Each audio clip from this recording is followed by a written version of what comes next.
புது விதிகள் மே 1 முதல் அமல். வங்கியில் ரூபாய் 1000 மேல் பணம் அனுப்பினால் கட்டணம். ஐம்பிஸ் முதல் பான் கார்டு வரை.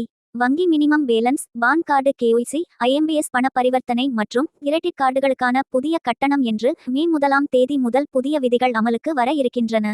பான் கார்டு கேஒய்சி முதலில் பான் கார்டு மற்றும் மியூச்சுவல் ஃபண்ட் கேஒய்சி விதிகளில் இருந்து தொடங்குவோம். சொல்லப்போனால் இந்த விதி மட்டும் ஏப்ரல் 30ஆம் தேதி முதலே அமலுக்கு வந்துவிட்டது.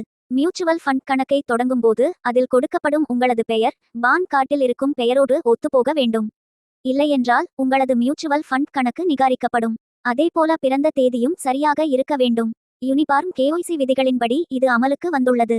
ஆகவே வரும் நாட்களில் பான் கார்டில் உங்களது பெயர் மற்றும் பிறந்த தேதியில் மாற்றம் அல்லது பிழை இருந்தால் அதை உடனே சரி செய்து விடுங்கள். ஐஎம்பிஎஸ் கட்டணங்கள் இம்ப்ஸ் சார்ஜஸ் மே 1ஆம் தேதி முதல் ஐஎம்பிஎஸ் பரிவர்த்தனைகள் மற்றும் டெபிட் கார்டு ஆகியவற்றில் புதிய விதிகள் அமலுக்கு வருகின்றன.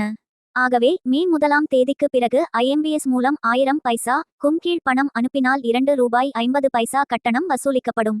அதேபோல ரூபாய் 1000 முதல் 25,000 பைசா வரையில் அனுப்பினால் 50 பைசா கட்டணம் செலுத்த வேண்டும்.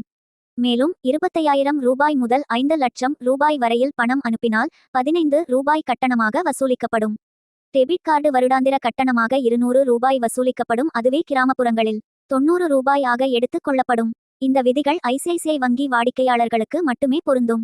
மினிமம் பேலன்ஸ், கிரெடிட் கார்டு கட்டணங்கள், minimum balance, credit card charges. Yes வங்கி வாடிக்கையாளர்களுக்கு மினிமம் பேலன்ஸ் பராமரிப்பில் மே 1ஆம் தேதி முதல் புதிய விதிகள் அமலுக்கு வருகின்றன. ஆகவே எஸ் ப்ரோ மேக்ஸ் சேமிப்பு கணக்கில் 50,000 ரூபாய் மினிமம் பேலன்ஸ் தொகை இருக்க வேண்டும். இல்லையென்றால் அதிகபட்சமாக 1000 பைசா கட்டணம் செலுத்த வேண்டும். அதேபோல Yes Pro Plus, Yes Essence மற்றும் எஸ் ரெஸ்பெக்ட் சேமிப்பு கணக்குகளில் ரூபாய் 0.2500 மினிமம் பேலன்ஸ் பராமரிக்க வேண்டும். இல்லையென்றால் அதிகபட்சமாக 750 பைசா கட்டணம் இருக்கும். எல் வேல்யூ மற்றும் பேலன்ஸ் 5000 ரூபாய் இருக்கிறது. இல்லையென்றால் ரூபாய் 0.500 கட்டணம் செலுத்த வேண்டும். அதேபோல எஸ் மை ஃபர்ஸ்ட் கணக்குக்கு 2500 பைசா மினிமம் பேலன்ஸ் பராமரிப்பு இருக்க வேண்டும். இல்லாதபட்சத்தில் 250 பைசா கட்டணம் செலுத்த வேண்டும். மேலும் எஸ் வங்கியின் கிரெடிட் கார்டில் ஸ்டேட்மெண்ட் சுழற்சிக்கு ஸ்டேட்மெண்ட் சைக்கிள் 1% கட்டணம் செலுத்த வேண்டும். அதாவது ஒரு ஸ்டேட்மெண்ட் சுழற்சியில் 15,000 ரூபாய்க்கும் மேல் யூட்டிலிட்டி பரிமாற்றம் செய்திருந்தால் ஜிஎஸ்டி மற்றும் 1% வரி விதிக்கப்படும். இதேபோல டெபிட் கார்டுக்கும் புதிய விதிகள் இருக்கின்றன. அதன்படி எஸ் வங்கி ஏடிஎம்களில் மாதத்துக்கு 5 முறை பணம் மட்டுமே எடுக்கலாம். அதன்பின் கட்டணம் வசூலிக்கப்படும். முன்பு சொன்னதைப் போலவே கிரெடிட் கார்டு யூட்டிலிட்டி பரிமாற்றத்தில் ஐடிஎஃப்சி வங்கி வாடிக்கையாளர்களுக்கும் மே 1ஆம் தேதி முதல் புதிய விதிகள் அமலுக்கு வருகின்றன.